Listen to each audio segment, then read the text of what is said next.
Okay, we're recording. Okay, today we're going to talk about Raffaello Sanzio, or sometimes called Raphael Santi. He's the third of that triumvirate of high Renaissance Italian artists, Leonardo da Vinci, Michelangelo Buonarroti, and finally Raphael Santi. Vasari, the contemporaneous biographer, called him Principe de Arte, or the Prince of Art.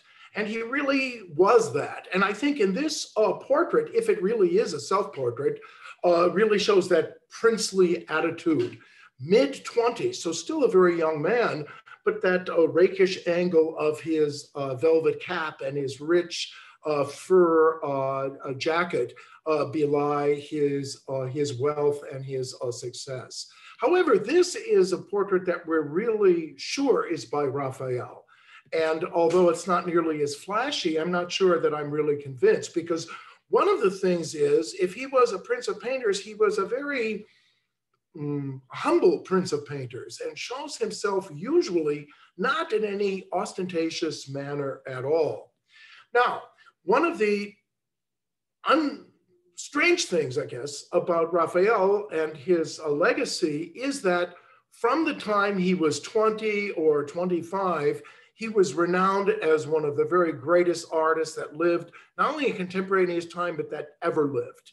And this high evaluation of Raphael went on for over 300 years, until in the 19th century, it began to be reversed. And Raphael fell from the kind of lofty position he had held for hundreds of years, and now is not nearly as well known as Michelangelo and Leonardo. And this is unfortunate, because I think we sort of miss a major artist, but it has to do with the prejudices in the 20th century toward originality.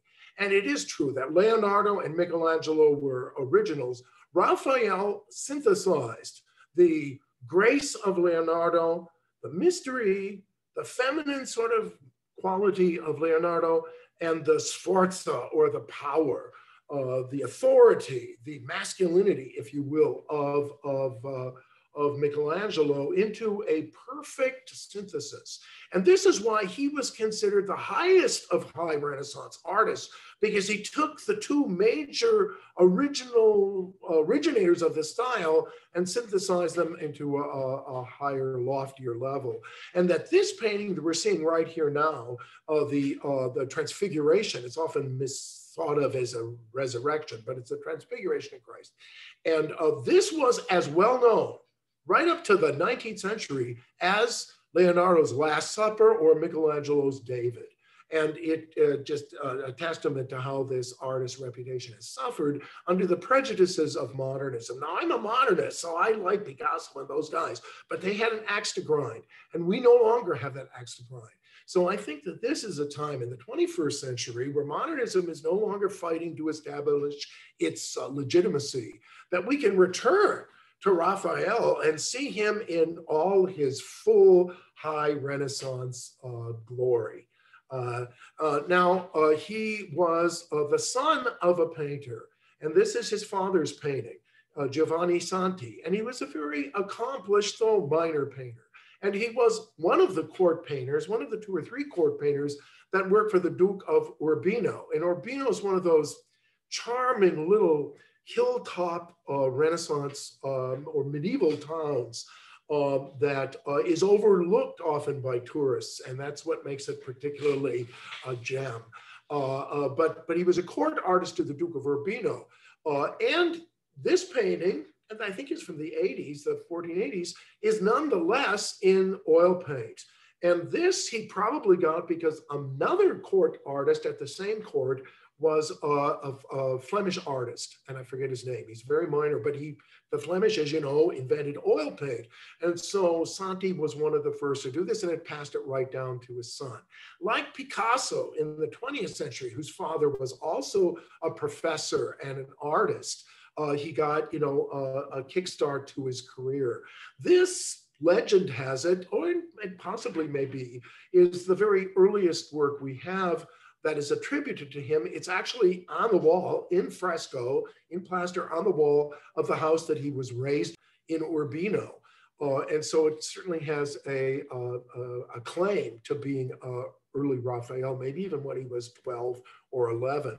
And it shows as early as this is, it shows a motif to which he would return again and again and again, is the Madonna and Child, these sweet, beautiful Madonnas, and in this case, a very, very sleepy baby Jesus. But look at the command that he has. You don't think like, oh, well, for a 12-year-old, it's pretty good. It's really, really very accomplished. And this is a self-portrait from a few years later, maybe 13 or so. His father died when he was 11, but he knew the craft and the whole workshop system because he had apprentices and he had journeymen working for him. That Raffaello, when he decided to go to formally study, his apprenticeship went very fast because they found out immediately that he knew everything already. And he apprenticed himself to Pietro Perugino in Perugia, which is where they have those delicious chocolates. But Perugia is another one of those hilltop towns. But here, Perugino was well known, and he had a very, very large studio.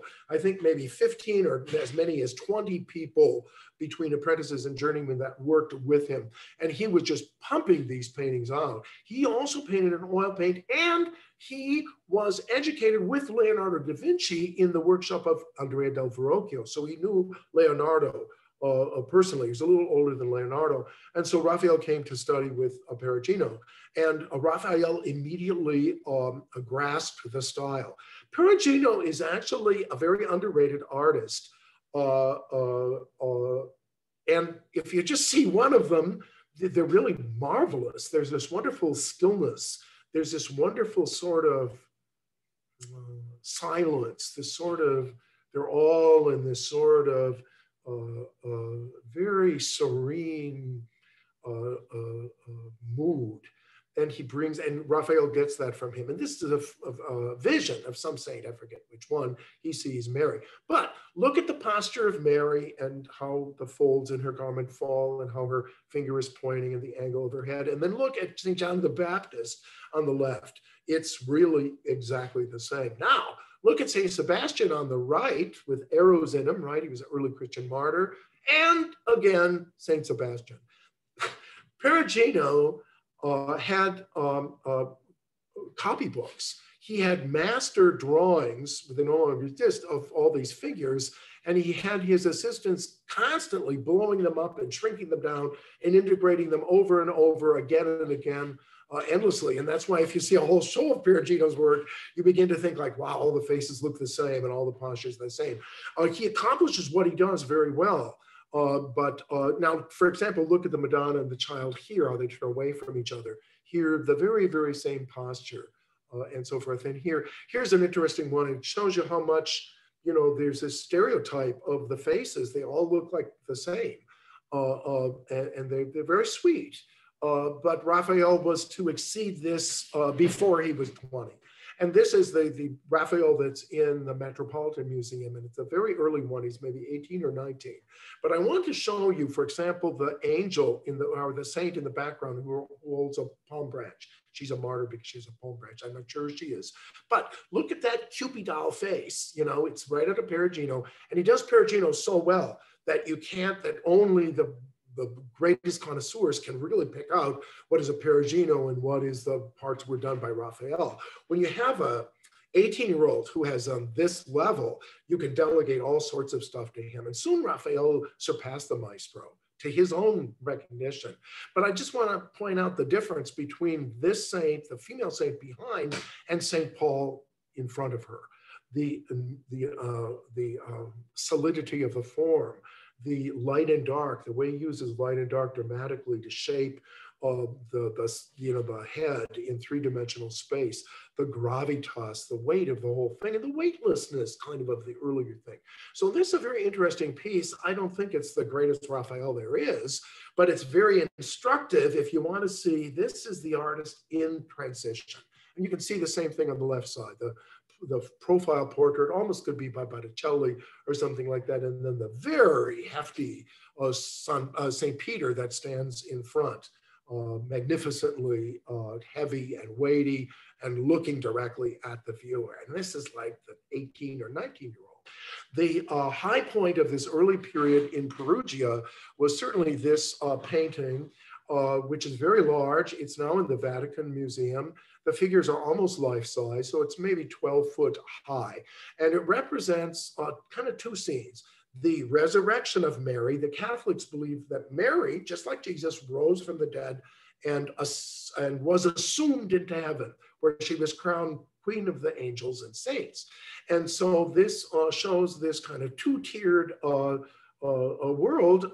On the lower register are the apostles who gather around her tomb, her sarcophagus, which, as you can see, is empty and has blossomed with lilies, which are symbol of purity and virginity and all that sort of stuff.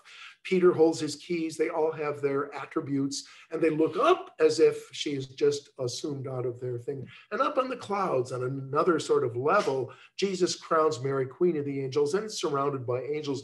And the angels, by the way, have these interesting instruments, the viol de brachia and harp, that are actually were used in the Renaissance. So he knows court musicians. And this is a very beautiful, very serene, and he's still 20 years old.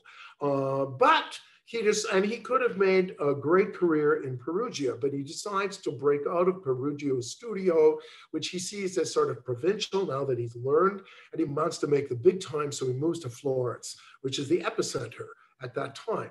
Leonardo and Michelangelo were both in Florence at the time when Raphael arrived at the age of 25.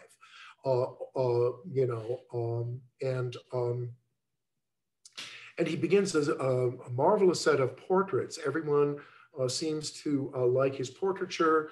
They don't overly flatter their sitters. They sometimes show their arrogance and so forth, but always in a tasteful sort of way.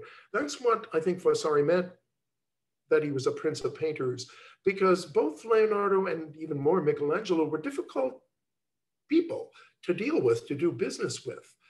And Raphael was not like that. He was gracious, he had all the manners. Remember, his father was a court artist to the Duke of Urbino, so he was really raised in a courtly setting, and he was used to this traveling in these sort of circles, unlike Michelangelo and even Leonardo, the mysterious genius.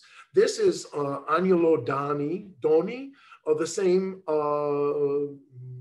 banker who commissioned Michelangelo to do the Doni Tondo, the only oil painting by Michelangelo.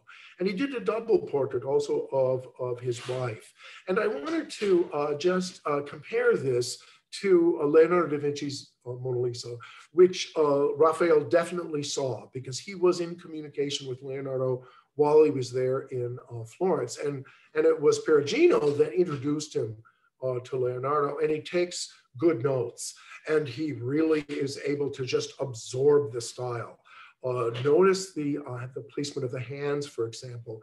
It doesn't have the mystery and the depth of Leonardo, but it's perfectly composed, and it's, for a 21, 22-year-old, it's amazing, and quite a lot of psychological depth to it. And so people were clamoring for his portraits.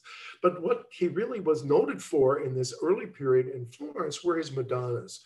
And he does many, many of them, dozens of them. We're just going to look at a couple of my favorites of them. This one is fairly early, when he's 21, maybe 22. It's called the Madonna of the Meadow, because she's sitting in this beautiful landscape. And the landscape he handles also in such a wonderful manner. He is definitively looking very hard at Leonardo da Vinci. And in an earlier lecture, we had looked at this cartoon, this full-size drawing that Leonardo had done for a commission he had in Florence at the time, but which he never finished, characteristically. But we do have the drawing, and the drawing was exhibited in the church because they were so enamored of having Leonardo back after his 20-year absence in Milan. But one of the things that was new in this was that sense of sfumato, that the edges of things, for example, the Virgin's cheek, are sort of blurred, as if they're in soft focus. And that gives us an impression that the figure is in space, that air and atmosphere surround the figure. And you can see in this case, he's also learned the lessons of Leonardo's landscapes. As it goes into the background, it folds into misty blues, right? This is just such an exquisite painting. And it's not all that big either. It is wonderfully composed. As you're probably aware, it's a triangle that starts, if I can get my pointer, down here with St. John the Baptist, the cousin of Jesus, according to the Gospel of Luke. And that line kind of comes right up here to climaxing in Mary's head, and then going right down her shoulder and her leg to this very elegant little foot. And Jesus is in the center, kind of grabbing at the cross, I guess, as a premonition of his destiny. But what I wanted to point out in here is that although it looks perfect, actually Leonardo has distorted the figure of Mary in a fairly serious way, but he's done it very, very skillfully so that you don't notice it. In order to get this triangular shape, he has to extend the leg, the right leg of Mary. Let me get my arrow back. Okay, so it comes on here, and you can see here's her arm, and here is her back. And so she sits way back there. And then the leg comes way, way, way over there. And then this part of it's pretty normal, from the knee to the foot. But this area is very long. It looks right because it is right geometrically. And we'll see that although you never notice it, Raphael throughout his career is playing with distortions in this sort of way.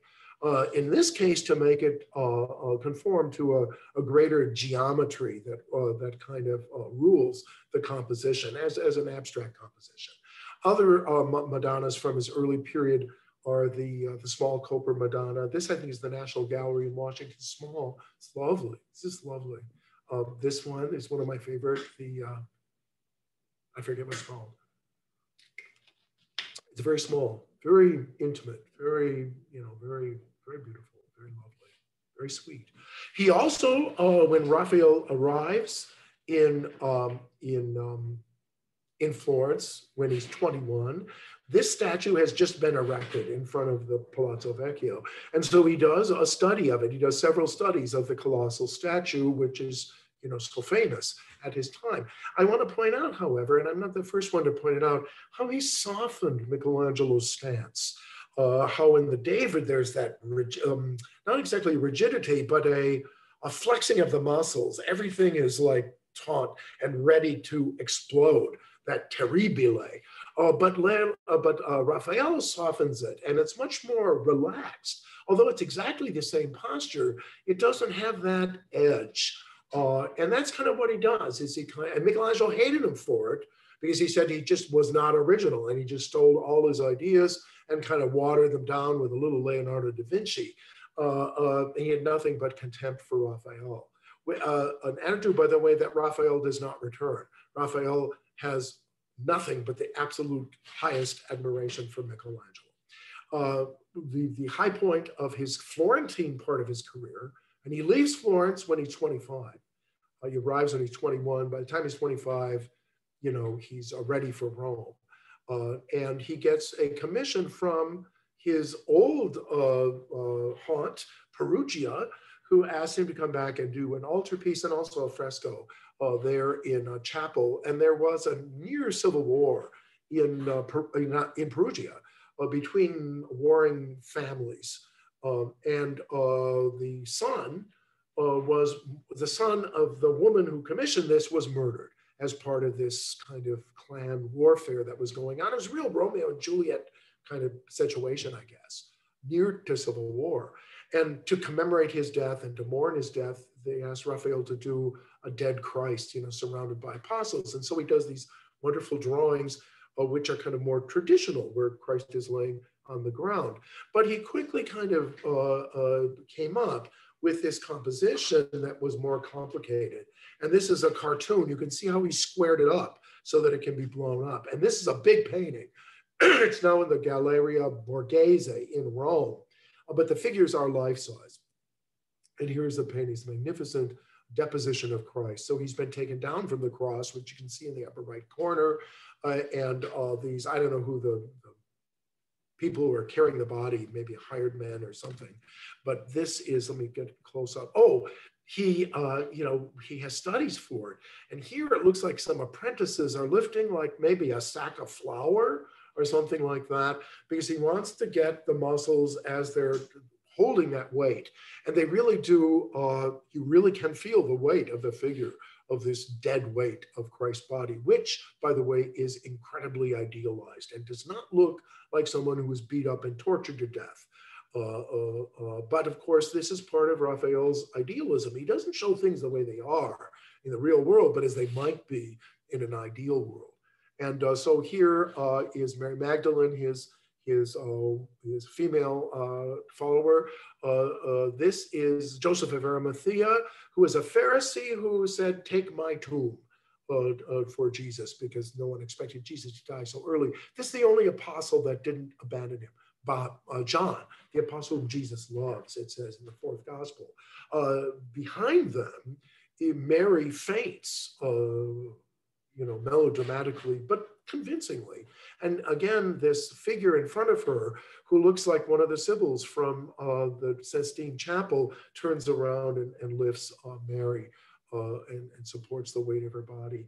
The whole composition is interesting because the whole composition has this sort of V shape, but there are geometries within it of curved lines and so forth that make it a complex thing. If we look at it in terms of 15 years earlier by Botticelli, of the same iconography, the dead Christ in front of the tomb, you can see that it's a tempera painting, but it's all kind of in one plane. Everyone kind of lines up nice, and there is a triangle and so forth, but they're very placed. Raphael's, it really comes in and out of three-dimensional space. So we're not just seeing a triangle, but we're seeing a pyramid, three-dimensional space. So the figures have these, and the glances back and forth between the protagonists and the mourners. And it's really an incredible painting. And it was this point at the age of 25 that he decides to go to Rome, because now Michelangelo and Leonardo da Vinci have both moved to Rome. And Raphael, although he could have ruled the roost in Florence, he realized that the tide was turning and that Florence was no longer going to be the center of the high Renaissance, but it's going to move to Rome, where it was already before. And Raphael is very lucky in that he had a contact in Rome, Donato Bramante, who was the architect who designed the St. Peter's, and it had been taken up by later architects, including Michelangelo and Bernini and others, but he was the original one when in 1508, Pope Julius decided to tear down the old 1,000-year-old basilica and build a new and more magnificent one. And Bramante was maybe 30 years older than Raphael, but he was from Urbino. He's from Urbino. So he had a connection directly to Raphael, but also Bramante had a connection with Leonardo because he had served with Leonardo in the court of Milan during his 20s and 30s. So Bramante was very seasoned. He knew everybody. He had the most important commission of the entire Renaissance in Italy. And this is a rather poor engraving of him. But I just want to emphasize that when Raphael arrived, he already had friends. And the Pope was so impressed, Pope Julius II, this mentor of Michelangelo. Michelangelo was working on the Sistine ceiling, okay? And they hired Raphael to decorate a suite of apartments in the papal palace where he actually lived. And the first room, and he did a whole series of them, as it turns out. But the very first one was the Sala di Segnatura, the room of signatures, where he signed papal bulls and legal things and so forth. The Pope had a lot of worldly power. He was like the prince of Rome. And Julius was a very militaristic, he'd lead the army into Bologna, things like that. Okay, so the problem is that they had already hired another artist, Sodoma, to do the decoration. And Pope Julius decided that he's going to give Sodoma a kill fee, and they were instructed to chip off the parts of it that he had done, and the commission was given to Raphael. And so the first one he did, it was originally a library where they signed things. So there were books in there. And the books were on theology, philosophy, like ancient philosophy, jurisprudence, the law, both church law and secular law, and poetry. And so he decided to do these four things: poetry, and this theology, and this is the first one he did. And it's sometimes called the Disputa, and that's kind of misleading because they're not disputing anything. It's pure Catholic, dogma. And that is that God above has the Son who's Jesus, and from Jesus and from God the Father descends the Holy Spirit, shown here as a dove, and that descends into the wafer of the host of the Mass, that is the cracker or the host, it's called, that becomes the body of Christ in Catholic belief. Catholics don't believe it's just a symbol of Christ. They think it really is transformed into the body of Christ. And so they're all the great saints and so forth on earth are extolling this. And there's St. Augustine, there's several others. On a heavenly realm, right, and the second floor, so to speak, is the heaven below Jesus, surrounded by Mary and St. John the Baptist, as well as other figures and angels as we ascend higher into the heavens. So this is theology. And you notice that it's still that kind of two-tiered composition that he started 5-6 years ago with the Assumption of Mary. Remember where the apostles were below, there were some clouds, and she was kind of on an upper tier. And he's doing the same thing, but now on a much grander scale, because this is, and this is architecture. See, so it's actually this huge rounded up thing. I want to mention at the same time, he was probably going to look at Michelangelo's Sistine Chapel in the making. Although Michelangelo was very protective of it and he didn't want anyone to go in, Vasari tells us that Bramante, who had keys to everything, Donato Bramante, took Raphael in at night. And with torches, they would look at the ceiling. You could stand up in there. It was maybe 6 foot to the ceiling, so he could do drawings and so forth. And it's interesting that this is Michelangelo here with Isaiah, the prophet Isaiah from the Sistine Chapel ceiling. Here is the prophet Isaiah by Raphael in another church in Rome. And look at how similar it is. I mean, it's amazing. But it is softer, it is more graceful. Those cherubs are especially graceful and lovely and charming.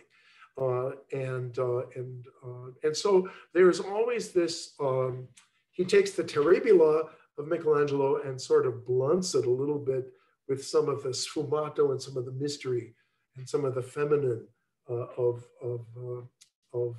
Leonardo. I think that the way to think of Raphael is he takes the grace of Leonardo, the strength of Michelangelo, and in equal portions.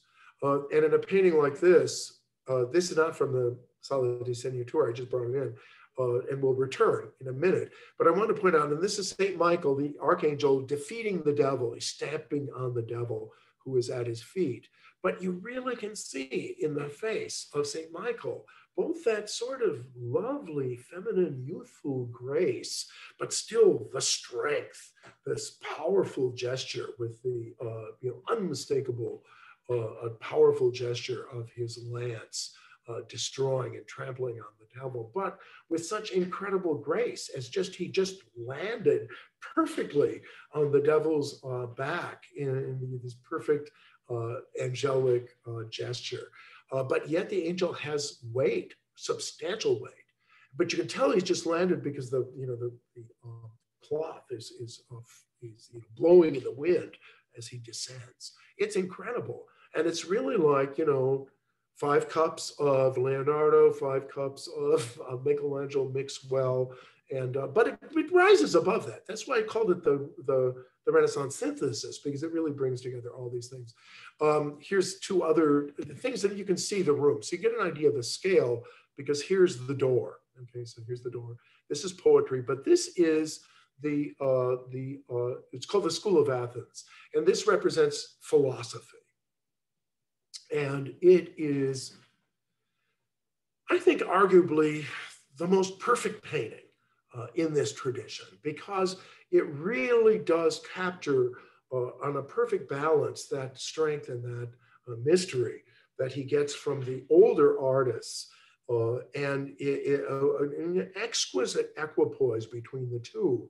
He's also nodding to Bramante because the architectural background looks a great deal like the church that was being erected at that very moment.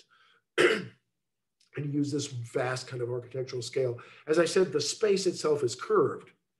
Now, he takes some of the compositional things from his master, from Perugino, and this is in the Sistine Chapel. This is one of the late 1400s paintings that were there.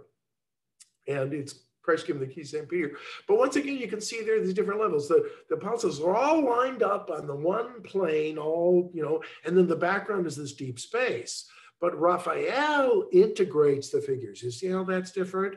How they not only deport themselves in 2-dimensional space, but in 3-dimensional space. So the links are, for example, you see a triangle that might go from here to here to here, but also there are these things that link this through this to this to this. Do you see what I mean? So that it's coming out in real space. And the figures all have this almost sculptural relationship to each other.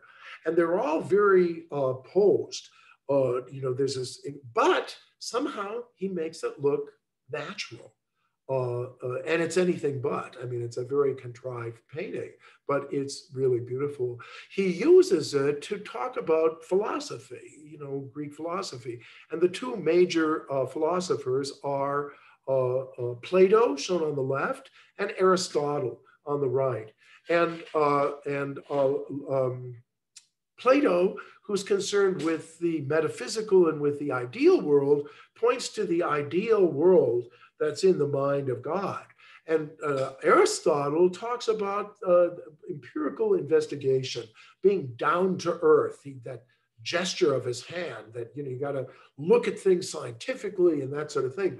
And this dialogue between Plato and Aristotle was actually the philosophical dialogue of the period, because Aristotle had formed the basis of medieval scholasticism. And it was Thomas Aquinas who harmonized Aristotle and Christianity. This similar thing was being done with Plato now in the Renaissance, and now show everything in perfect balance, the ideal and the real, Plato and Aristotle, and the philosophers that seem to agree with either an ideal or a more down-to-earth philosophy. I wanted to point out, however, that he also uses the face of Leonardo da Vinci for Plato. And Leonardo was living there at the court of the Pope at that time. And so he would see him and he used those features. We know that because Leonardo did a self-portrait. And Vasari tells us everybody knew that he gives Leonardo the highest role in this drama. But he also, and all of the people are different philosophers from ancient times, brought together at the same time, right? As if they're the same age. But he also uses as models his contemporaries. And so like his homage to Leonardo da Vinci by making him Plato, he also down here, for example, as Heraclitus of Ephesus, the brooding philosopher, shows Michelangelo. And Michelangelo shown in those work boots and his sort of stonemason's blouse. He's leaning over. There's a wonderful, I don't know if you can really see in this reproduction, but there's this almost smirk on his face, as if you know, almost as if Michelangelo is saying, you know, Raphael thinks he's great, but he gets everything from me. I think it's that kind of a, you know, self-satisfied smile. But look at what an honorable position he puts him in. And he's maybe writing one of those beautiful sonnets that he was becoming well known to in a very small circle. And that smile on his face is just, it's like the cat who ate the bird. I love it. But I wanted to point out also how here's Raphael distorting reality again. You might think, what? This perfect painting? How could it be? But he shows Michelangelo or Heraclitus sitting down on this piece of stone, which is good for a stonemason or someone who works with stone. But here, this other prophet who stands up next to him, and I forget who this is, not a prophet, a philosopher, pointed to the book. If you look at him and then you look at Heraclitus, you'll notice that they really are on different scales. That Michelangelo, he mitigates it, you know, Raphael's smart, he mitigates it by having him sit down all kind of in a hunched over posture. And so you don't notice. I bet none of you noticed that till I pointed it out. And I never noticed it till someone pointed it out. He's so skilled at it. But he's showing him larger. If this figure actually stood up, he'd be heads taller than any of the people surrounding him. And so what is he saying? He's saying Michelangelo is a giant among men. Right? And in fact, it's interesting, the original drawings didn't include that figure. He included that figure later after 1511, when the first half of the Sistine was done and it was open for a small audience to come in. They took down the scaffoldings and everybody kind of saw it.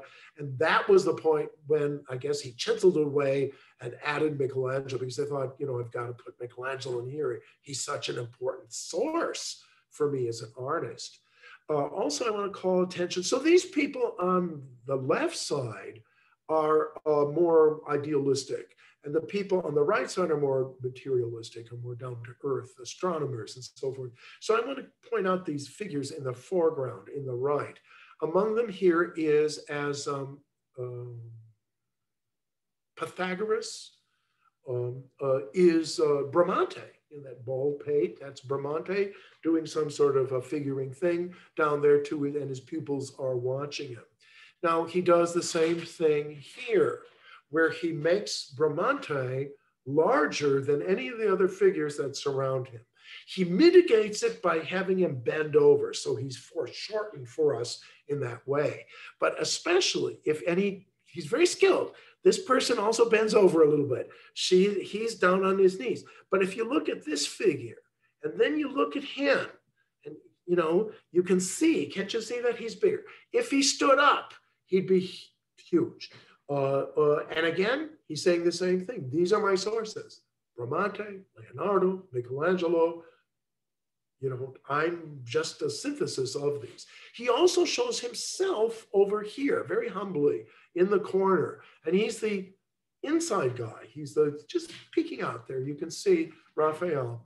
He puts himself behind Sodoma, who was the artist who was originally commissioned to do it. Poor Sodoma, you know, you get the commission of your lifetime, and you have the unfortunate, circumstance that Raphael arrives at the age of 25, and you're just sort of given a fee and dismissed. I want to point out, though, how respectful he is, and how, you know, he feels like, you know, he comes first, he comes there. And Sodoma is very pleased, and he's smiling. He's looking at the picture, smiling. So he's kind of giving his own benediction. I guess they gave him a nice settlement as a kill fee for this. Let me look at some of the other things in this.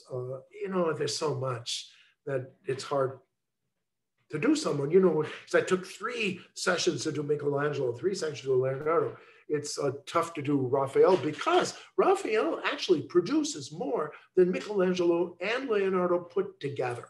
And they both die. Leonardo dies at late 60s, Michelangelo late 80s, Raphael dies in his late 30s, you know, and he still is much more productive. Okay, so this is another wall. I don't want to spend too much time on here. It's law and justice. So here's secular law and here's religious law, and up here are allegorical figures. What I want to point out here is this faux architecture. This is not architecture. See how it casts a shadow and everything? It's not real. It's painted in. You notice it when you come to the end.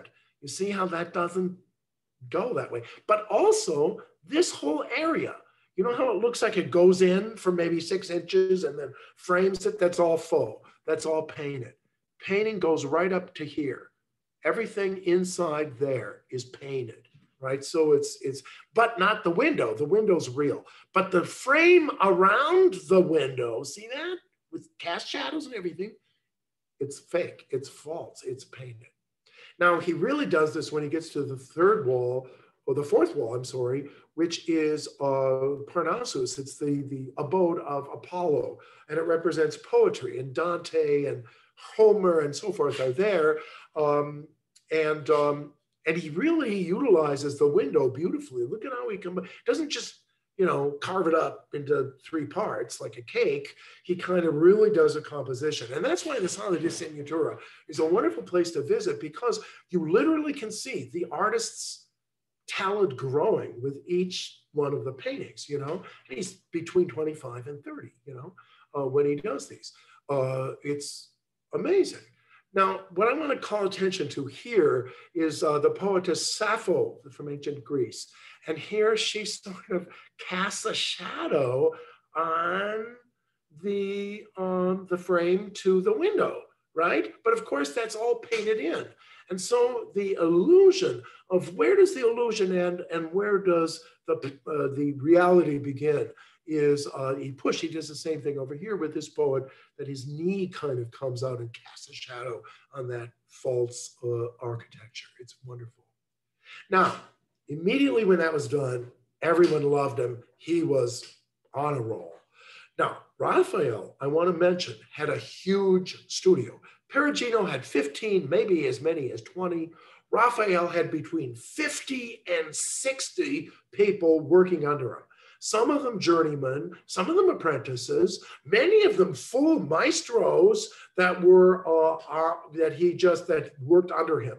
So he had this huge studio. So the way that, for example, the Sistine was in the late 1400s, you know, Sixtus said, oh, Botticelli do this one and Perugino do this one, and they were kind of team. They weren't working together on one thing. They each had their own kind of thing. Raphael and Michelangelo too bring it into the whole thing, right?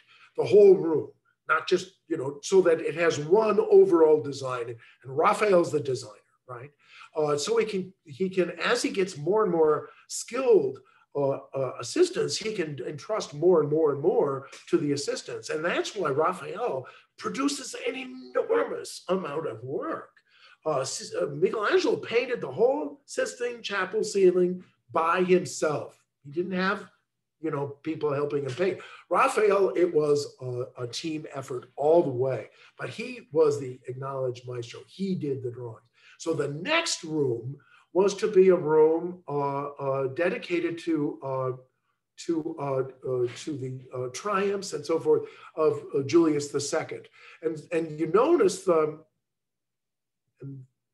this is the Mass of Bolsania, I think, Bolsania. And it's a German priest who had lost his faith. And in, I guess, the 1200s, there was a miracle that he was saying Mass. He didn't believe it. When he broke the bread, at a certain point, it started to bleed. And it bled onto this little piece of linen that was there. And so that was a holy relic. And before he did battle, before he rode off to take over Bologna, the Pope prayed went to Orvieto to be in the presence of this bloody relic and prayed to it. And then he was triumphant indeed. And he owed it partly to the intervention of that holy relic. So he commissions Raphael to do the scene. And he brings together the Bohemian priest there. And I'm sorry, this is a little bluish, but I wanted to get a close-up so you can see the priest and the little dribbles of blood going to that piece of linen. Obviously, these guys aren't German. I love that gesture. You really, these Italian gestures, right? And then the other side, he puts Pope Julius, who kneels there in very realistic portrait of him kneeling, praying, kind of participating in the scene across the centuries. And he brings it all together with this wonderful architecture, this sort of a wooden round thing, and then grandiose architecture in the background. It's just kind of glimpsed. So it always has that character. Same thing here where he's using, fake, this part here is painted. This is real, this is painted. It's everything inside the arch is painted. But I want you to notice how he uses darker colors, how he has a richness to the tonal range that he doesn't have in the earlier ones. I also want to point out these wonderful Swiss guards who are here in the corner. And if you've been to the Vatican, you realize there's Swiss guards dressed just like this, with swords and everything, that guard the Vatican. It's a tradition. And if you're like me and don't speak Italian, they speak German. So you can get by if you need to. And here, he shows quite realistic individual portraits of particular Swiss guards. So he's showing, contemporaneous world coming into contact with these historic miracles from the past. So it's a wonderful thing. And he's really learned to compose in this very unusual kind of shape. It's round and the square in the bottom. It's not even. The window is not in the middle of the thing even. So he has to make all sorts of accommodations. But look at how skillfully he does it. Look at how seamless it is. Look at how he can just weave those foreground figures right into that, the open arms of that thing, and then down to the side. I mean, it's breathtaking. It's just absolutely breathtaking. Here's my favorite. And this is the rescue of St. Peter from prison. And in the book of Acts in the New Testament, it's by Luke, the same person who writes the Gospel of Luke, right? Very popular one. And this tells the story, especially of Peter and Paul, the two main disciples after the death of Jesus, and how they continued his mission into the world. And as part of it, of course, the evil King Herod, who's always the bad guy, arrests St. Peter and throws him in prison. And then an angel delivers St. Peter out of prison in the middle of the night. And what happens is that the whole prison enters a state of slumber. All the guards fall into a deep, mysterious sleep. The angel appears to Peter. I think I have close up. It's wonderful. The angel appears to Peter. The chains fall off. The angel leads him out past the sleeping guards. You can see the sleeping guards, a beautiful luminescent. Look at how he lights it. It's this night scene. And no one had ever seen a nocturnal scene done this way. He's really a master of these deep, rich tones. How can you get this on a fresco? I mean, it's amazing that he does that. Here on the sides, the angry guard, I guess the boss, says, "You fools, why you sleep?" In the meantime, he has escaped. And the moon rising in the background. It's just filled with mystery and awe, and the way he lights it. And here the angel, further in the story on the right-hand side, the angel takes St. Peter by the hand and leads him out of the prison past all the sleeping guards. They're going to have to step over these guys who are just like in a drunken stupor. And then he gets out into the street, and then the angel disappears. And Peter says that he thought it was a vision. He didn't realize till the angel disappeared that it was real. And so he brings this incredible magic of this miracle story of a rescue from prison and with this amazing sense of light. No one had really ever done anything like this before. And it's a precursor of lots of Baroque art in the 1600s, right? 75 years, 100 years, 150 years later, artists like Caravaggio would take up this radical kind of use of tonality and light, an artificial light this way, and moonlight and so forth, how it glistens off the soldiers' things. This was also, during the painting of it, Julius II died. And so this is kind of an homage to, he shows Julius as St. Peter. He also, the next Pope was Pope Leo X, a Medici Pope, the son of Lorenzo the Magnificent. And here Raphael does a portrait of him as a kind of connoisseur. He's looking at an antique Bible, I guess, with a magnifying glass. And he's really prides himself on being a connoisseur of the arts and a patron of the arts. And so he has Raphael show him there in a very dignified position with two cardinals. One, I think they're both Medici cardinals too, the family was really like that. Now, Leo sent Michelangelo off to Florence to work on the facade of the San Lorenzo and to do the tomb of Lorenzo the Magnificent to get him out of Rome, because he liked to work with Raphael. Raphael was Prince of Painters. Raphael was great at parties. Raphael was handsome. He was youthful. He was humble, and he was a great master. And he's a wonderful teacher. You know, I mean, like 50 people, 50, 60 people in his workshop. It was an incredible thing. And this is why they're able to do it so quickly. The second room was done much more quickly. And as soon as that was done, Leo said, okay, do the next one.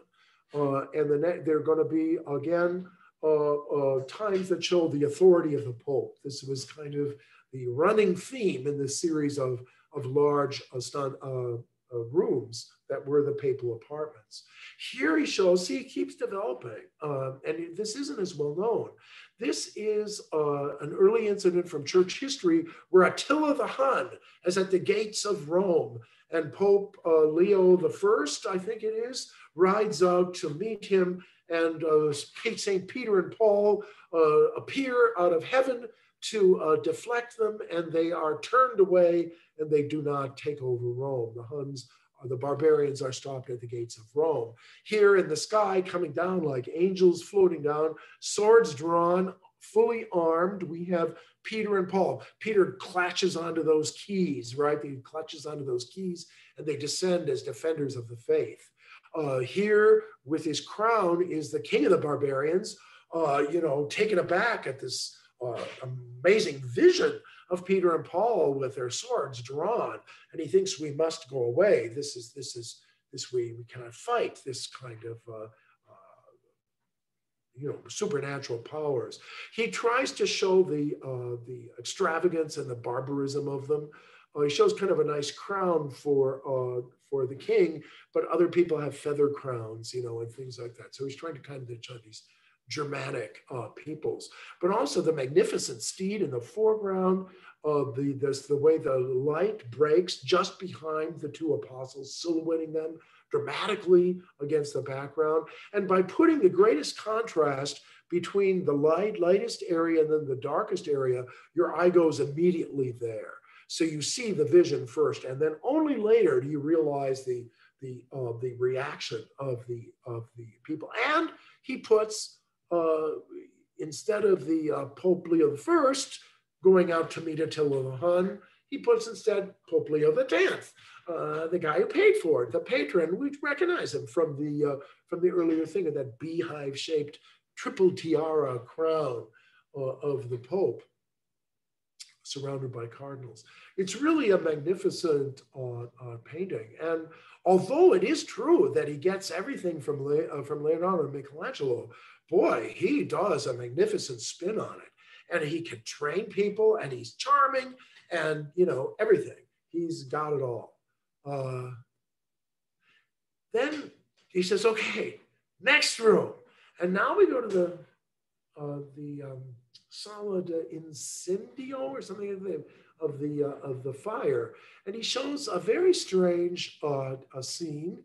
It's another miracle scene, this time from like the 5th century, where there was a fire in a neighborhood called the Borgo. And that's actually where Raphael's house was, in the Borgo, not too far from the Vatican, right?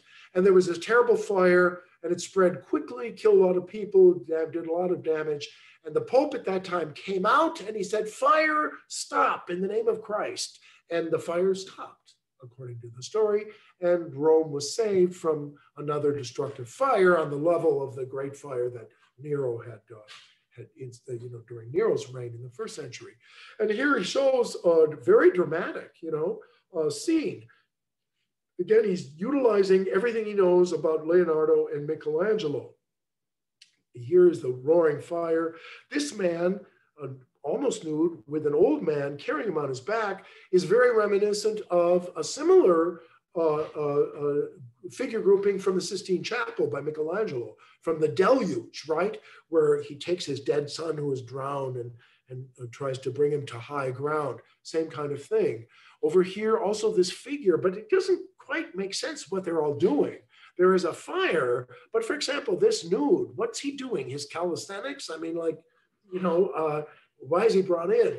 He's brought in, I think, because Raphael is kind of trying to show a confusion and so forth. So he's breaking out of that perfection that is so much a hallmark of his synthesis. But I want to point out here too that it's not a very hopeful situation to me, because even though the Pope comes out and I guess he stops the fire, look at how far away and how tiny and small the Pope is, how sort of insignificant he seems in some ways.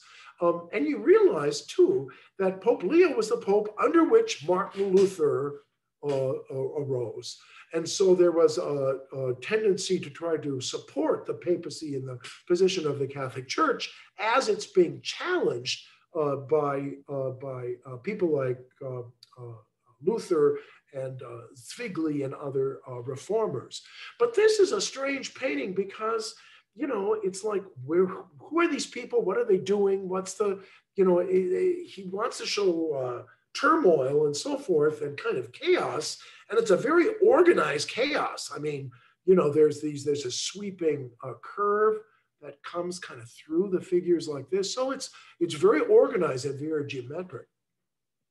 Okay. He also, he does so much stuff that it's impossible to do it in 1 hour. But we have a few more minutes, and I want to touch on a few other because it's still wonderful stuff. He does a series of loggia, in the papal apartments as well, overlooking a balcony.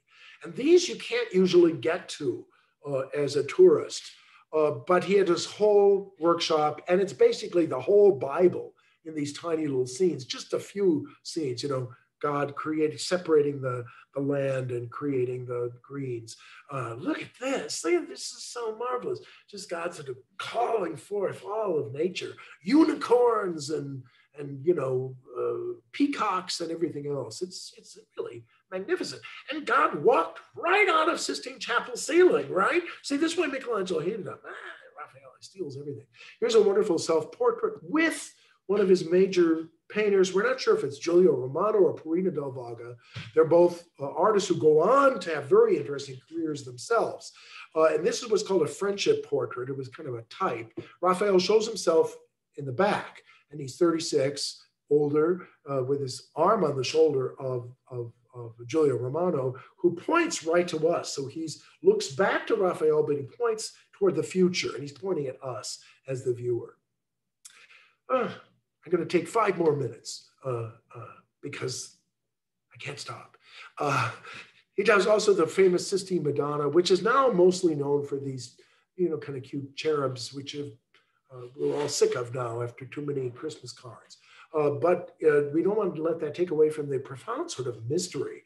If there's any Madonna, it's not like the sweet Madonnas of his early 20s. The Madonnas of his mature mid-30s there's that whimsical Leonardo-esque sense of mystery, how the Madonna looks kind of away from us. She doesn't quite make contact with us. She has a very pensive, almost worried look on her face. And Jesus makes eye contact with us. And this is one of the most powerful, I think, depictions of the infant Jesus. He's not shown as just a roly-poly child, but the way he makes eye contact with us and the way he seems worried with us. You can imagine praying in front of this, and Jesus is looking, well, I can see what your problem is. He seems to really have a wisdom way beyond his age, and yet he's perfectly looks like a baby. This is how Raphael can always synthesize everything. Wind sort of billows out the veil of the Virgin. And the Virgin looks very much like La Fornarina, which we think was a girlfriend. Raphael never married, but he did have an affair with this Fornarina. She was the baker's daughter. Forno is bakery, is like furnace, forno. And Fornarina means the little baker, or the little female, it's a feminine, Fornarina. So it means like the little baker girl. But it also could be interpreted as the little oven, right? She's a hot little oven, right? There's sexual overtones to it. And she, it's amazing. So she really is the model for the Sistine Madonna, but here in a much more secular thing. Her hands are beautiful. I love her hands. The kind of modesty of it, the beautiful, sheer kind of nightie that she, and then Raphael puts his name on an armband, almost as if, she's mine. It's very sweet, very sweet. Then, okay, quick. He was, he has just so many commissions, he can't do them all. He ends up drawing, and his assistants do everything. They wanted very expensive tapestries to form the lowest layer of the Sistine Chapel. There's Michelangelo on the top. Here are the quattrice, here's the giving keys. Down here are these tapestries. Now, they were designed for that, but they didn't stay there. They end up, I don't know, in Germany or someplace now, but they were brought back to the Sistine about 10 years ago, and this is a picture when they were installed, and so that was supposed to be the lower layer. This also because of tapestry are very, very expensive. They were woven in Flanders, and they were much more expensive than fresco. So these are real luxurious things. And so he designed them, and he does these cartoons, full-size, huge paintings in, what's it called, distemper, kind of a tempera, made with Ravensing glue, quick things. I mean, quick drying, medium, almost like acrylic in here. And this is St. Paul preaching in Athens, in that little temple of Mars in the background and so forth. These drawings are in the Victoria and Albert Museum in London. And here's the tapestry. The tapestry is opposite of it, because they take it, see, they cut it up into pieces. See the squares here? The weavers take this, they each do kind of different parts of it. And then what they decide is usually they throw those away. But with Raphael, because he had, was dead, they decided we got to keep everything. So they carefully put them back together. This is Jesus with the apostles, I think John and James, and they've been fishing all night. And then Jesus comes to the shore and says, put your nets in. They say, there's no fish here. And they put their nets in, and then it's overflowing with fish. And I want to point out the beautiful reflections in the water, these wonderful storks or egrets that are kind of in the foreground. They're absolutely beautiful. And they make these wonderful tapestries, which he never saw because they were after his death. Here's St. Paul being converted. Okay, so we got to come to the end. Raphael is, in his short 37 years, he does a great deal. And this is the last and unfinished painting. It was finished by Giulio Romano. And it's very large. It's called the Transfiguration. People are often mistaken for a resurrection. It looks like that. But the story is different. The story is during Jesus's lifetime, when he was an itinerant rabbi with disciples, he takes his three favorite disciples, Peter, James, and John, to the top of Mount Tabor. And there he becomes transfigured. And they see him not just as Jesus, but as this heavenly being. Down below, a young boy is possessed by a demon, and they try unsuccessfully to exorcise him. And when Jesus comes down from the mountain, then he cures the boy. So it shows again this two-tiered thing, the earthly realm and the heavenly realm. Here below, very strange, very strange. You can see the possessed boy. Here is the gospel writer, Matthew, and he has the book there, and he's pointing his foot right out at us in a very kind of strange way.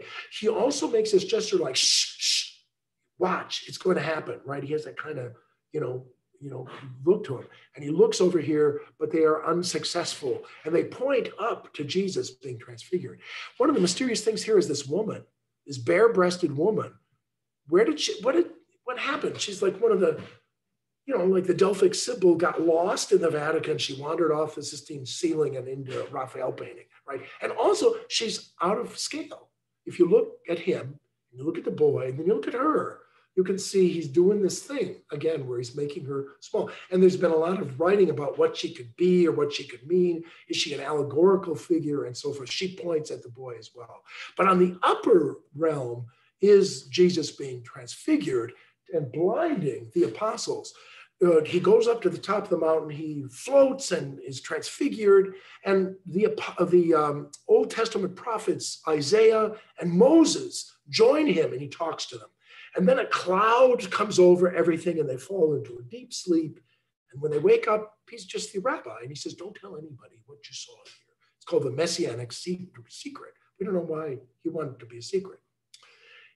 In this, however, Raphael shows us not only the revelation of the divine in Jesus, but I think in a more Renaissance sense, he's also showing the reaching up of humans, the humanity incarnating and showing a kind of Christ potential, a divine potential that's in every person, not in Jesus. And it can only be revealed at these moments on the top of the mountain. And I want to point out too, these two figures, we're not sure who they are. They may be saints. Oh, there's some debate, but some people have thought that this looks like Raphael, and that Raphael is perhaps bringing you or me and the viewers up to the mountaintop to say, here is the highest vision. Here is my vision of what humans can be with the grace of God and the ingenuity and the genius of human art together, transforming the world into the kingdom of God. He dies on Good Friday. He had just turned 37. He was just sick for a short time, and then he was dead. The funeral was incredible. Everyone came. Everybody saw it as a terrible omen. He was buried in the Pantheon, right? The ancient Roman temple of all the gods, which had been transferred to a church. I don't think there's any other artist, and he was really a prince of art, and was mourned. And as I said, his legacy of perfection continued for hundreds of years until he was kind of overshadowed by modernism. I think it's time to go back and see Raphael for who he really was, and the wonderful synthesis and the heights to which he was able to bring the Renaissance idealist vision. If you want to see other things I'm doing, look at my website. Well, I'm open up for questions.